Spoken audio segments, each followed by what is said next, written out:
Tumayo na po ang lahat.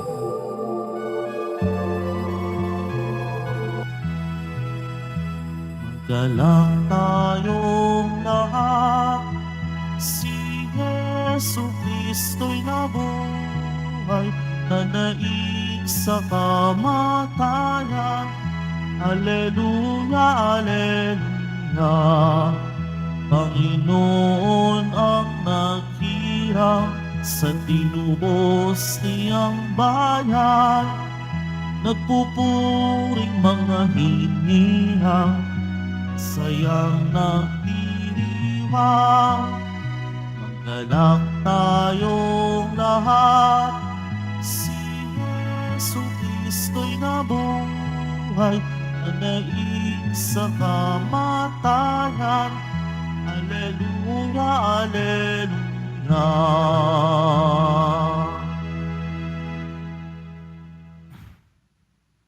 Simulan po natin ang ating pagdiriwang sa ngalan ng Ama at ng Anak at ng Espiritu Santo. Amen. Ang pagpapala ng ating Panginoong Jesucristo, ang pag-ibig ng Diyos Ama at ang pakikipagkaisa ng Espiritu Santo naway sumainyong lahat. At sumayo rin. Mga kapatid kay Kristo at mga kadiboto, muli tayo ay tinipon ng ating Nuestro Padre, Jesus Nazareno, bilang kaanib ng angka ng Diyos. Tinipon niya tayong lahat sapagkat mahal niya tayo. Kaya tumulog po tayo sa ating maawaing Panginoon na nagpapatawad ng lubos. Inaamin ko sa makapangyarihang Diyos. At sa inyo, mga kapatid, naluba kung nagkasala sa isip, sa salita, sa gawa, at sa aking pagkukulang. Kaya isinasamo ko sa Mahal na Birheng Maria, sa lahat ng mga anghel at mga banal, at sa inyo, mga kapatid, na ako'y ipanalangin sa Panginoong ating Diyos. Kaawaan tayo ng makapangyarihang Diyos. Patawarin tayo sa ating mga kasalanan at patnubayan tayo sa buhay na walang hanggan. Amen. Panginoon, kaawaan mo kami. Panginoon, kaawaan mo kami. Kristo, kaawaan mo kami. Kristo, kaawaan mo kami. Panginoon, kaawaan mo kami. Panginoon, kaawaan mo kami. Manalangin tayo. Ama naming makapangyarihan, ang mga sumasampalataya sa iyo ay iyong binuhay sa tubig ng biniyag na pinagsilangan. Lingapin mong lagi ang mga isinilang kay Kristo, ngayong ang kasalanan at kamatayay kanyang natalo, upang ang mga bininyagan ay manatili sa pagpapala mo sa pamamagitan niya kasama ng Espiritu Santo magpa sa walang hanggan. Amen. Magsipo muna ang lahat. Pagbasa mula sa mga gawa ng mga apostol. Noong mga araw na iyon, naging matiwasay ang simbahan sa buong Judea, Galilea at Samaria. Ito'y tumatag at lumaganap sa tulong ng Espiritu Santo at namuhay na may pagkatakot sa Panginoon. Naglalakbay noon si Pedro upang dumalaw sa mga kapatid sa pananampalataya. Sa pagdalaw niya sa mga kapatid sa Lida, natagpuan niya roon ang isang lalaking nagngangalang Eneas. Ito'y paralitiko at 8 taon nang nararatay. Eneas, ani Pedro, pinagaling ka ni Jesucristo. Tumindig ka't ayusin mo ang iyong higaan. At tumindig siya agad. Nakita siya ng lahat ng naninirahan sa Lida at Saron, at nanampalataya sila sa Panginoon. Sa Jope naman, may isang alagad na babae, ang pangalay Tabita. Sa Griego ang kanyang pangalan ay Dorcas, nang ibig sabihi usa. Ginugugol niya ang kanyang panahon sa paggawa ng mabuti at pagkakawang gawa. Nang mga araw na iyon, siya'y nagkasakit at namatay. Nang mapunasan na ang bangkay, ito'y ibinurol sa silid sa itaas. Di kalayuan sa Jope, ang Lida.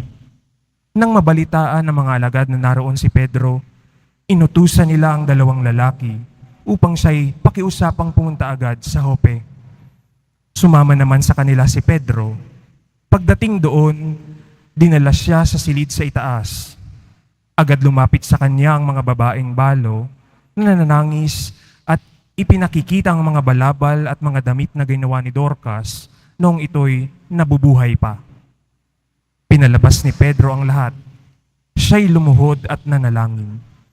Pagkatapos, sumarap siya sa bangkay at sinabi, "Tabita, bumangon ka." Dumilat si Tabita at naupo nang makita si Pedro. Hinawakan ni Pedro ang kanyang kamay at tinulungan siyang tumindig.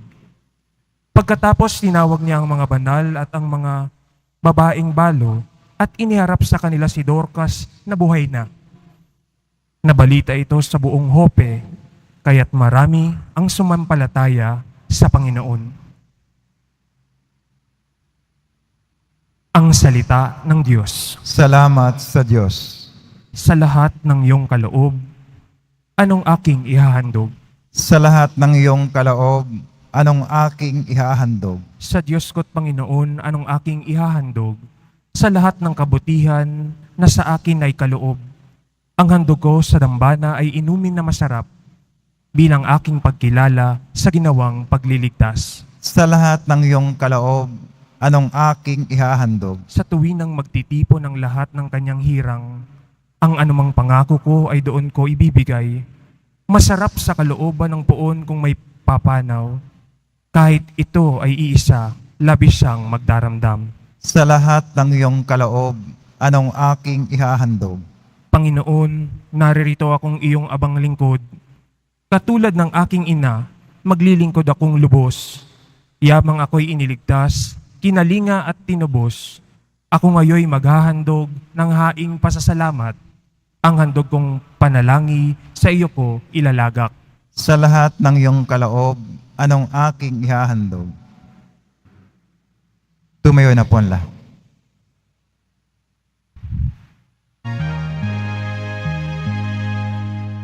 Hallelujah, hallelujah, hallelujah, hallelujah.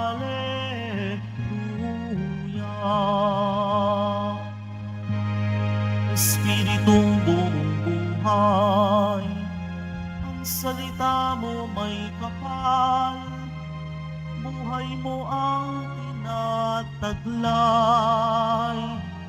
Hallelujah, hallelujah, hallelujah, hallelujah.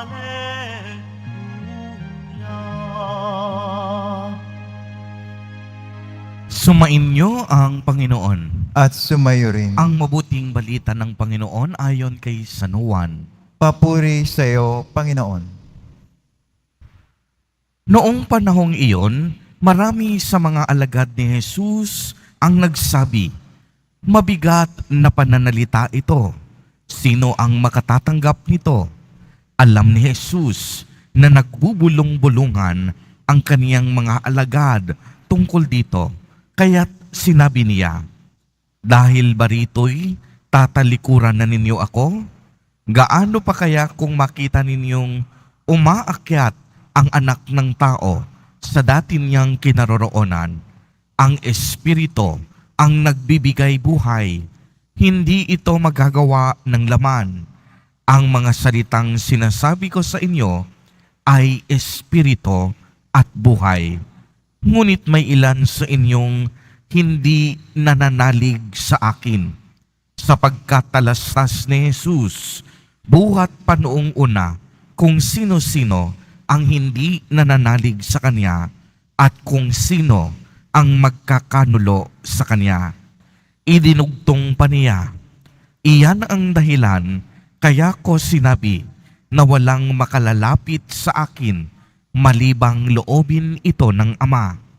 Mula nooy, marami sa kaniyang mga alagad ang tumalikod at hindi na sumama sa kanya. Kaya tinanong ni Jesus ang 12, "Ibig din ba ninyong umalis?" Sumagot si Simon Pedro, "Panginoon, kanino po kami pupunta? Nasa inyo ang mga salitang nagbibigay buhay na walang hanggan. Naniniwala kami at ngayon natitiyak naming kayo ang banal na Diyos. Ang mabuting balita ng Panginoon. Pinupuri ka namin, Panginoong Hesukristo. Magsiupo muna lahat. Magandang umaga po sa inyong lahat, mga kapatid kay Kristo. Sa lahat po ng ating mga taga-subaybay sa iba't ibang online platforms at sa lahat ng ating mga kadiboto sa iba't ibang panig ng Pilipinas at maging sa buong mundo kung saan tayo ay naaabot ngayon ng ating live streaming. Mapayapang umaga din po sa inyong lahat. Purihin at dakilain natin ang ating Panginoon, ang mahal na poong Jesus Nazareno. Mga kapatid kay Kristo at mga kadiboto, malugod po namin kayong tinatanggap sa Basilica Minor at Pambansang Dambana ni Jesus Nazareno. May katanungan po ako sa inyo sa umagang ito. Kanino umiikot ang inyong mundo? Sino ang pinakasentro ng inyong buhay sa kasalukuyan? Mga kapatid kay Kristo, narinig po natin ang makapangyarihang pahayag ni Simon Pedro sa ating ebanghelyo. Panginoon, kanino po kami pupunta? Nasa inyo ang mga salita na nagbibigay ng buhay na walang hanggan. Naniniwala po kami at ngayoy nakatitiyak kami na kayo nga po ang banal na Diyos. Maganda pong pagnilayan natin kung kamusta na po ang ating relasyon sa Diyos. Mahirap pong mahalin ang Diyos kung wala tayong kaugnayan sa Kanya. Paano natin masasabing minamahal natin ang Diyos kung hindi naman tayo marunong magdasal, kung hindi naman tayo nagsisimba, at hindi naman natin siya naaalala, kung hindi naman tayo tumatanggap ng Kaniyang tunay na katawan at dugo sa banal na Eukaristaya, kung hindi rin naman tayo gumagawa ng mabuti at hindi tayo marunong magmahal. Kung ang mga ito hindi natin ginagawa, wala tayong kaugnayan sa Diyos.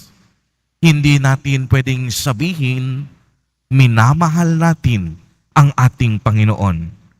Paano mo masasabing minamahal mo ang Diyos kung ang inuuna mo lagi ay ang iyong mga gadgets at pagmamarites sa iyong kapitbahay? Paano mong masasabing minamahal mo ang Diyos kung takot na takot kang pasanin ang krus ng pagsasakripisyo, pagkakawang gawa at pagmamalasakit? Paano mo masasabing minamahal mo ang Diyos kung ang laman naman ng iyong puso at kalooban ay lamangan at higitan ang tagumpay ng iyong kapwa? Paano mo masasabing mahal mo ang Diyos kung ginugugol mo ang lahat ng iyong oras at panahon sa pagpapayaman, sa iyong propesyon, sa iyong hanap buhay, sa iyong negosyo, at sa iyong pansariling karangalan at katanyagan? Mga kapatid kay Kristo at mga kadiboto, madaling sabihin minamahal natin ang Diyos, subalit mahirap ipakita sa mga kilos na tunay natin siyang minamahal. Sa atin pong makabagong panahon, tila baga nilalayo tayo ng teknolohiya at modernisasyon para makita at maramdaman ang pagmamahal ng Diyos. Pilit tayong nilalayo ng puwersa ng kasamaan sa pag-ibig ng Diyos sa atin. Subalit, lagi po ninyong tatandaan, anumang pilit, hindi magtatagumpay ang kasamaan. Pilit na magsusumiksik ang liwanag ng Diyos upang magtagumpay at maging tanglaw natin patungo sa Ama. Kaya nga napakaganda ng ating pagbasa na binanggit din sa unang pagbasa mula sa mga gawa ng apostol. Anong sinabi dito? Ang ating unang simbahan, ang unang pamayanang Kristiyano ay tumatag at lumaganap sa tulong ng banal na Espiritu. At ang mga tao, ang mga unang Kristiyano, namuhay ng may pagkatakot sa ating Panginoon. Kaya nga masasabi natin na kapag ang isang tao ay naglilingkod at minamahal si Jesus Nazareno, walang lingkod ang pinabayaan ng Diyos. Walang nagmamahal sa Kanya na hindi niya inaruga at kinukupkop. Lahat ng nagmamahal sa Diyos, pinagpapala niya. Uulitin ko po, lahat ng may pagmamahal at pag-ibig sa Diyos, inaaruga at pinagpapala niya. Kaya nga sa kabila ng mga pagsubok sa buhay, sa kabila ng ating kahinaan at pagiging marupok, sa kabila ng marami nating katanungan sa mundong ito, piliin pa rin natin ang magtiwala at magmahal. At wag po nating titipirin ang ating pagmamahal sa ating Panginoon. Dahil ang pagmamahal hindi tinitipid, ito ay ibinubuhos. Dahil sa pamamagitan nito, tayo ay nakikilala na tunay na alagad ni Kristo. Kagaya ng sinabi ni Simon Pedro sa ating Ebanghelyo, Panginoon, kanino po kami pupunta? Panginoon, ano po ang halaga ng aming buhay kung wala kami sa piling mo? Nasa inyong mga salita ang tunay na nagbibigay buhay na walang hanggan. Amen. Purihin at dakilain natin ang ating Panginoon, ang mahal na poong Jesus Nazareno. Tumayo na po ang lahat.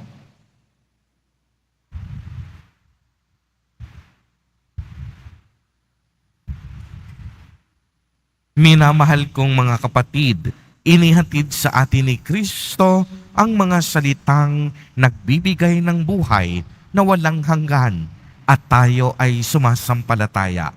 Bunga ng pananampalatayang ito, may pagtitiwala tayong magsumamo sa ating Ama sa Langit na dinggin ang mga panalangin ng pamayanang ito. Sa bawat panalangin ang atin pong itutugon, Ama, panatilihin mo kaming tapat sa iyong anak.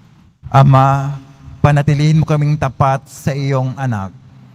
Ang mga pinuno ng simbahan, naway sumunod sa Panginoon ng buong puso, isip at lakas. Panalangin tayo. Ama, panatilihin mo kaming tapat sa iyong anak. Ang mga pinuno ng mga bansang nagdaranas ng kaguluhan, naway walang patid na magsikap na makapaghatid ng kapayapaan at katarungan sa kanilang mga bansa. Manalangin tayo. Ama, panatilihin mo kaming tapat sa iyong anak. Ating nawang maunawaan na ibinibigay ng Diyos ang pinakadakilang katunayan ng kanyang pag-ibig sa nananatiling presensya ng banal na sakramento. Manalangin tayo. Ama, panatilihin mo kaming tapat sa iyong anak. Ang mga may sakit at nagdurusa sa matagal ng karamdaman, naway magkaroon ng kapayapaan ng damdamin na dulot ng nagbibigay ginhawang mga salita ni Kristo. Manalangin tayo. Ama, panatilihin mo kaming tapat sa iyong anak. ang mga namayapa, naway magtamasa ng walang hanggang kapayapaan kay Kristo. Manalangin tayo. Ama, panatilihin mo kaming tapat sa iyong anak. Ama, nasa iyong anak ang mga salita ng buhay. Wala kaming patutunguhan kung hindi sa Kanya. Iniaalay namin ang aming mga panalangin sa ngalan niya na nabubuhay at naghahari magpa sa walang hanggan. Amen. Magsiupo muna ang lahat.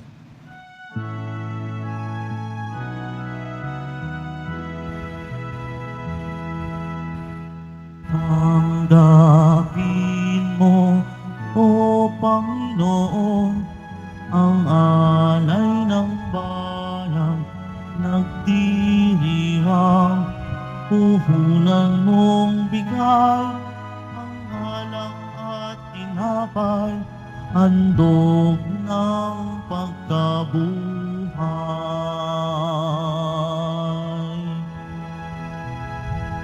Pinupuri kita, Oo, sapagkat ako'y iniligtas.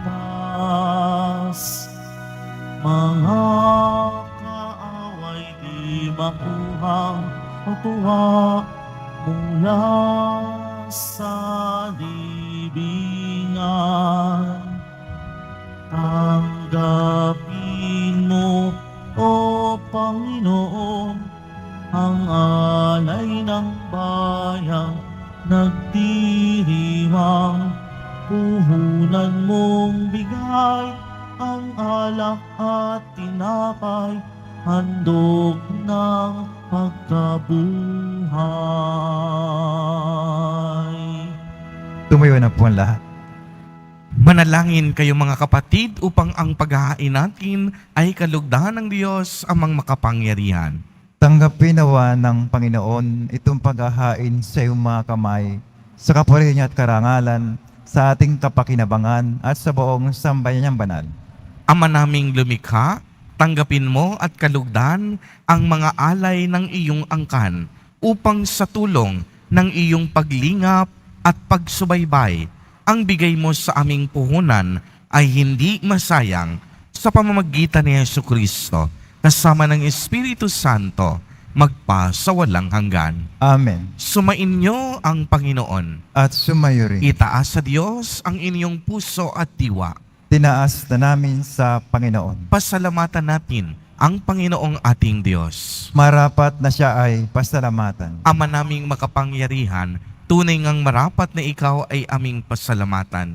Ngayong ipinagdiriwang ang paghahain ng Mesiyas, ang maamong tupa na tumubos sa aming lahat. Hindi na mamamatay ang inihain sa krus. Ang sa krus ipinakoy buhay lagi bilang handog. Kaya kaisa ng mga anghel na nagsisiawit ng papuri sa iyo, nang walang humpay sa kalangitan, kami nagbubunyi sa iyong kadakilaan.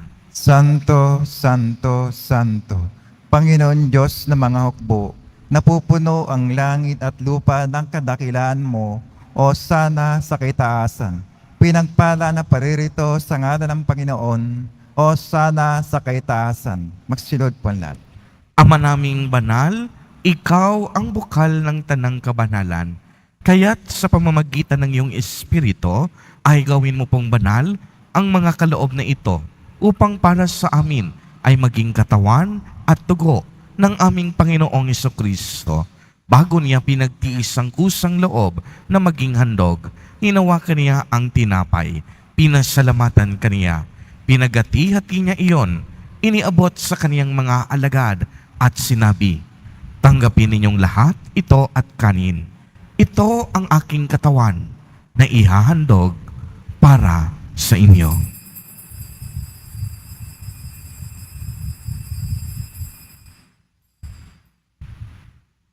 Gayon din naman noong matapos ang hapunan, hinawakan niya ang kalis. Muli kanyang pinasalamatan. Iniabot niya ang kalis sa kanyang mga alagad at sinabi, "Tanggapin ninyong lahat ito at inumin. Ito ang kalis ng aking dugo, ng bago at walang hanggang tipan. Ang aking dugo na ibubuhos para sa inyo at para sa lahat sa ikapagpapatawad ng mga kasalanan. Gawin ninyo ito sa pag-alaala sa akin.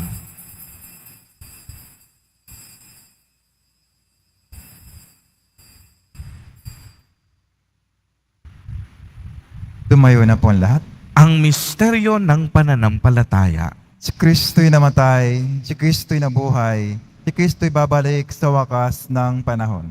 Ama, ginagawa po namin ngayon ang pag-alaala sa pagkamatay at muling pagkabuhay ng iyong anak.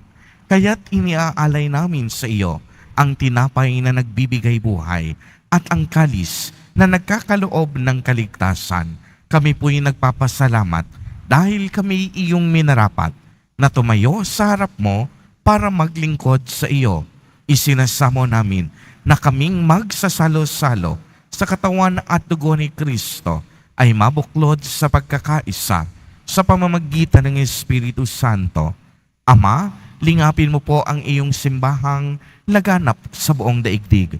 Puspusin mo kami sa pag-ibig kay isa ni Francisco na aming Santo Papa at ni Jose na aming Obispo at ng Tanang Kaparian. Alalahanin mo rin ang mga kapatid naming nahimlay nang may pag-asang sila'y muling mabubuhay, gayon din ang lahat ng mga pumanaw. Kaawaan mo po sila at patuloyin sa iyong kaliwanagan. Kaawaan mo at pagindapatin kaming lahat na makasalo sa iyong buhay na walang wakas kay isa ng mahal na Birheng Maria na Ina ng Diyos, ng kabiyak ng puso niyang si San Jose, kay isa ng mga apostol at ng lahat ng mga banal na namuhay dito sa daigdig ng kalugod-lugod sa iyo. Maipagdiwang nawa namin ang pagpupuri sa ikararangal mo sa pamamagitan ng iyong anak na aming Panginoong Hesu Kristo. Sa pamamagitan ni Kristo, kasama niya at sa Kanya, ang lahat ng parangal at papuri ay sa iyo, Diyos amang makapangyarihan, kasama ng Espiritu Santo, magpa sa walang hanggan. Amen. Sa tagubilin ng mga nakagagaling na utos at turo ni Jesus na Panginoon natin at Diyos, ipahayag po natin ng lakas loob. Ama namin, sumasalangit ka. Sambahin ang ngalan mo, mapasa amin ang kaharian mo, sundin ang loob mo dito sa lupa para nang sa langit. Bigyan mo kami ngayon ng aming kakanin sa araw-araw at patawarin mo kami sa aming mga sala para ng pagkapatawad namin sa nagkakasala sa amin at huwag kami pahintulot sa tukso at yadya mo kami sa lahat ng masama. Hinihiling namin na kami iadya sa lahat ng masama, pagkalooban ng kapayapaan araw-araw, iligtas sa kasalanan at ilayo sa lahat ng kapahamakan. Samantalang aming pinananabikan ang dakilang araw ng pagpapahayag ng tagapagligtas nating si Hesu Kristo. Sapagkat iyo ang kaharian at ang kapangyarihan, tangkapurihan, magpakailanman. Amen. Panginoong Jesucristo, sinabi mo sa iyong mga apostol, kapayapaan ang iniiwan ko sa inyo, ang aking kapayapaan ang ibinibigay ko sa inyo. Tungayan mo ang aming pananampalataya at huwag ang napakarami at paulit-ulit naming pagkakasala. Pagkalooban mo po kami ng kapayapaan at pagkakaisa ayon sa iyong kalooban, kasama ng Espiritu Santo, magpa sa walang hanggan. Amen. Ang kapayapaan ng Panginoon ay laging sumainyo. At sumayo rin. Magbigayan po tayo ng kapayapaan sa isa't isa. Kordero ng Diyos na nag-aalis ng mga kasalanan ng sanlibutan, maawa ka sa amin. Kordero ng Diyos na nag-aalis ng mga kasalanan ng sanlibutan, maawa ka sa amin. Kordero ng Diyos na nag-aalis ng mga kasalanan ng sanlibutan, ipagkaloob mo sa amin ang kapayapaan. Magsunod po ang lahat. Mga kapatid kay Kristo at mga kadiboto, narito po ang ating Nuestro Padre, Jesus Nazareno. Lumapit po tayo sa Kanya at magbalik loob. Siya ang kordero ng Diyos. Siya ang nag-aalis ng mga kasalanan ng sanlibutan, mapapalad po tayo na inaanyayahan sa kaniyang piging. Panginoon, hindi ako karapat-dapat na magpatuloy sa iyo, ngunit sa isang salita mo lamang ay gagaling na ako. Ipagsanggalang nawa tayo ng katawan at dugo ni Kristo para sa buhay na walang hanggan. Amen.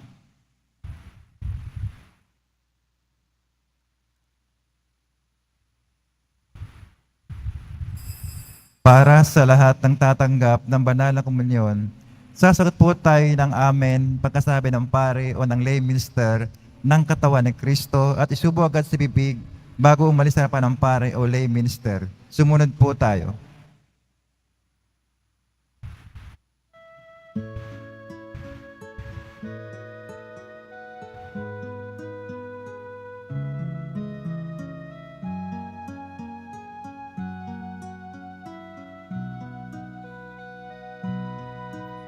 Si Kristo'y inihain na, pamaskong maamong tupa. Magsalo tayong masaya sa tinapay na pamista. Bago't wagas, Alleluia.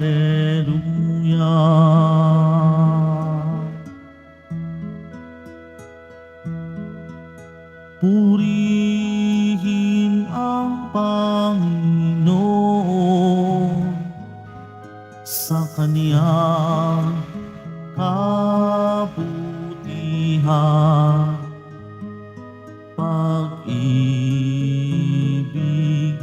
niya'y tunay, laging tapat, kailanman.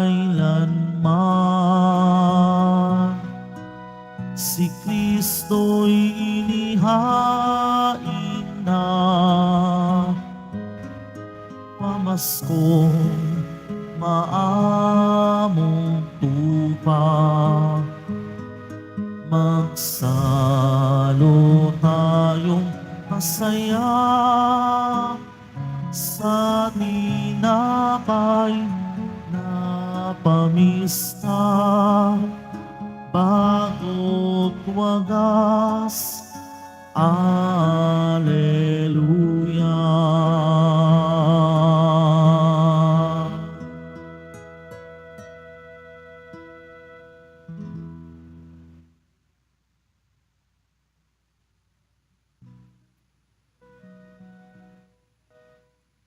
Tumayo na po ang lahat. Manalangin tayo. Ama naming mapagmahal, ipagpatuloy mo ang iyong matapat na pagsubaybay sa iyong mga dinudulutan ng kaligtasan upang ang mga ipinagpakasakit na sagipin ng iyong anak ay makinabang sa pagkabuhay niyang nagbibigay galak. Sa pamamagitan niya, kasama ng Espiritu Santo, magpasawalang hanggan. Amen. Sumainyo ang Panginoon. At sumayo rin. Pagbabasbas. Mahal na poong Jesus Nazareno, inihayag mo sa pamamagitan ng krus ang walang maliw na pag-ibig ng Diyos sa sangkatauhan. Pakinggan mo ang kahilingan ng iyong angkan na nagsusumamo sa iyo. Makamtanawa nila ang iyong katugunan at tanggapin ang kasagutan na may utang na loob na tinatanaw. Basbasan din po ninyo ang mga daladala nilang mga imahen at dasalan. Sa pamamagitan ng bendisyon na ito, naway maalala nila ang mga pangako nila noon sa binyag na ikaw ang kanilang iibigin at paglilingkuran bilang Panginoon magpa sa walang hanggan. Amen. At pagpalain po kayong lahat at ng inyong buong pamilya ng makapangyarihang Diyos, Ama, Anak, at Espiritu Santo. Amen. Humayo kayong taglay ang pag-ibig at kapayapaan ng poong Jesus Nazareno. Salamat sa Diyos.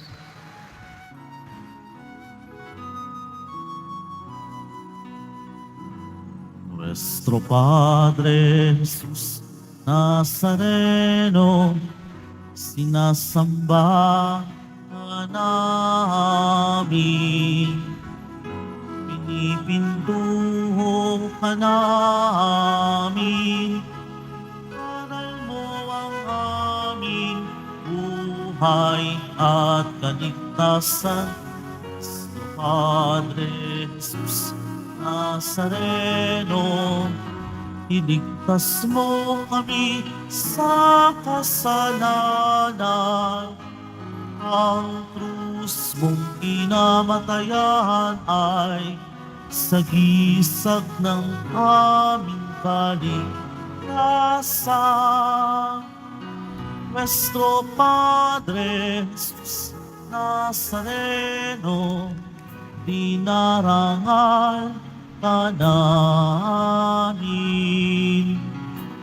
Nuestro Padre Jesus Nazareno, nilulwalhati ka namin. Nuestro Padre Jesus Nazareno, dinarangal ka namin. Nuestro Padre Jesus Nazareno, nilulwalhati ka namin.